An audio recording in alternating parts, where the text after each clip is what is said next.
Before a marriage ends in court, it ends in the nervous system, not with screaming, not with slammed doors, not even with the word divorce. It ends in silence. And here's what no one tells you. The opposite of love isn't hate. Hate still burns. Hate still argues. Hate still cares enough to react. The real opposite of love is indifference. It's the moment someone stops trying, stops explaining, stops hoping their voice will finally land. And by the time you notice that silence, the goodbye may have already happened. We tend to imagine divorce as an explosion, a betrayal, a dramatic final fight, one defining moment that pushes everything over the edge. But psychologically, the end of a marriage almost never begins that way. It begins quietly, internally, in the mind of one partner long before any papers are signed. It happens in small moments, in conversations that no longer feel worth having, in emotions swallowed instead of shared, in the realization that explaining yourself for the 100th time will only lead to the same emptiness. Therapists sometimes call this emotional divorce. In modern language, some call it quiet quitting a marriage. One partner is still physically present, sharing meals, sharing space, sharing a bed, but emotionally, they've already begun to leave. They're no longer trying to repair the relationship. They're trying to survive it. And the most unsettling part? From the outside, nothing seems wrong. No drama, no chaos, just calm. But sometimes calm isn't healing. Sometimes it's the sound of love slowly disappearing without a single door being slammed. When most people hear the word divorce, they picture a legal event. Papers, lawyers, courtrooms, a signature that officially ends a marriage. But psychologically, divorce rarely begins there. Long before the paperwork, there is a quieter separation taking place. A separation that happens entirely in the mind. This is the moment when one partner stops experiencing the relationship as us and starts experiencing it as me alone inside this. Daily routines continue, conversations still happen, life looks normal to everyone else, but internally, something has shifted. The partner begins to detach not just emotionally, but cognitively. They stop imagining a future that includes the relationship. Decisions are no longer framed as what's best for us. They become, what do I need to survive this? The marriage becomes something to endure rather than something to build. This is why silent divorce is so difficult to detect. There is no single argument you can point to and say, that's when everything broke. Instead, the bond erodes quietly, through repetition, through disappointment, through the slow exhaustion of feeling unseen. By the time the word divorce is spoken out loud, one partner has already grieved the relationship in private. They are emotionally miles ahead. And the other is only just realizing that the distance didn't appear overnight. Most people believe constant fighting destroys a marriage, but psychologically, conflict is not always the absence of love. In many cases, conflict is evidence of investment. When someone keeps bringing up the same unresolved issue, what they're often making is an emotional bid. They are really saying, see me, hear me, please change, because I still want this to work. Fighting requires energy. It requires hope. You don't argue passionately about something you've given up on. You argue about what still matters. Which is why the most dangerous moment in a marriage is not constant conflict.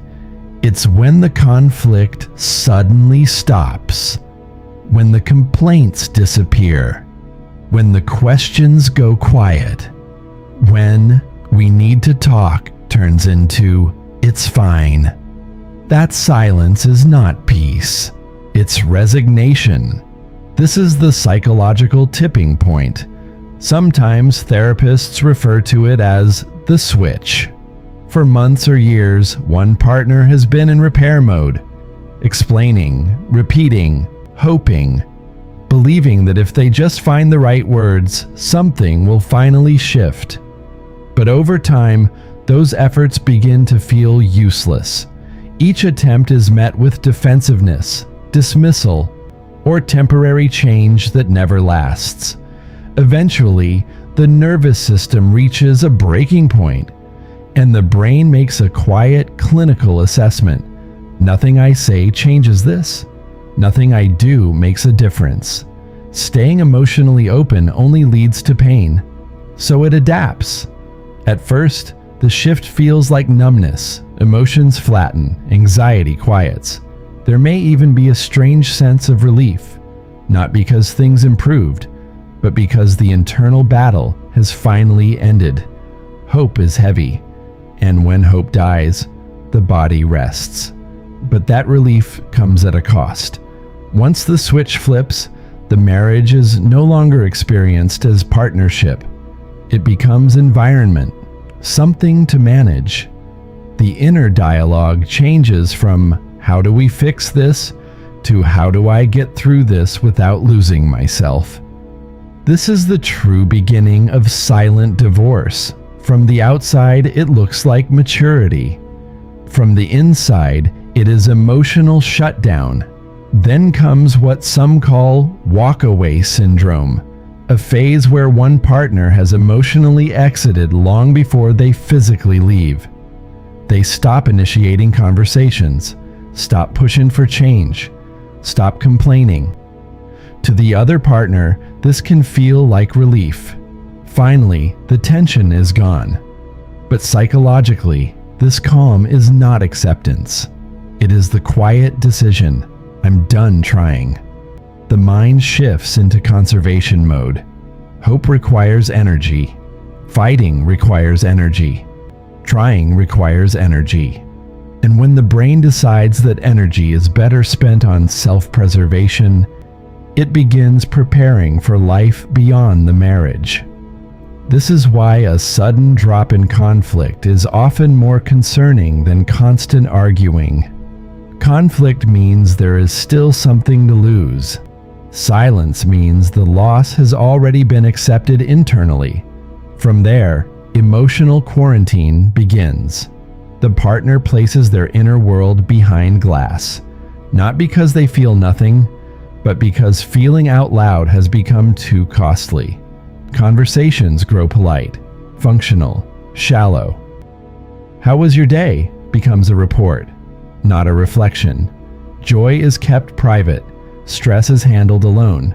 Dreams and fears are no longer shared. From the outside, this can look like coldness, but psychologically, it is containment. Vulnerability no longer leads to connection, it leads to exhaustion. So the system adapts by shutting the door. Many describe this stage as feeling like roommates.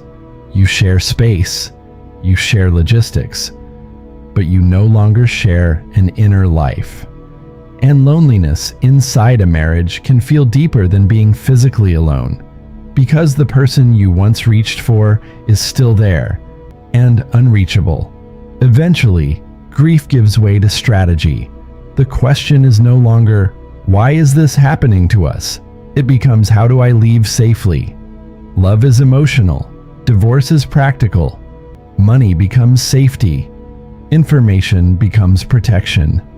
Privacy becomes essential. Financial planning restores control. Documents are gathered, passwords changed. Research done quietly, not always out of malice, often out of fear. The relationship has shifted from emotional bond to logistical situation, and management leaves very little room for intimacy. Then something subtle happens. The partner begins constructing a parallel self. New hobbies, renewed energy, old friendships rekindled. They begin rehearsing independence, asking the silent question, "Who am I without this marriage?" This stage often includes guilt, relief mixed with shame, freedom intertwined with grief. Two identities begin to form, one inside the marriage, distant, muted, one outside it, curious, alive. By the time that parallel life feels real, the emotional thread at home has nearly dissolved. Then comes the most disorienting phase of all. Exit euphoria. Suddenly, the withdrawn partner seems lighter, kinder, more cooperative. The tension disappears, and it feels like hope. But psychologically, this calm often comes from final internal resolution. The decision has been made. The mental tug-of-war is over. When prolonged uncertainty ends, the nervous system relaxes. That relief can look like love returning, but it isn't reconciliation, it's closure. And when the truth is finally spoken, the grief feels uneven. One partner appears composed, the other shattered, not because one cared more, but because they were grieving on different timelines. Silent divorce does not make someone evil, and being left does not mean someone failed. More often, it means connection was lost long before language caught up to it. Sometimes silence isn't cruelty. Sometimes it's fear. Sometimes it's self-protection taken too far. If this feels painfully familiar, you are not alone. Many people live through the quiet ending of a relationship without ever having words for what happened.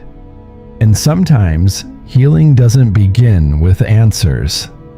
It begins with recognizing that what you felt was real. Thank you for listening.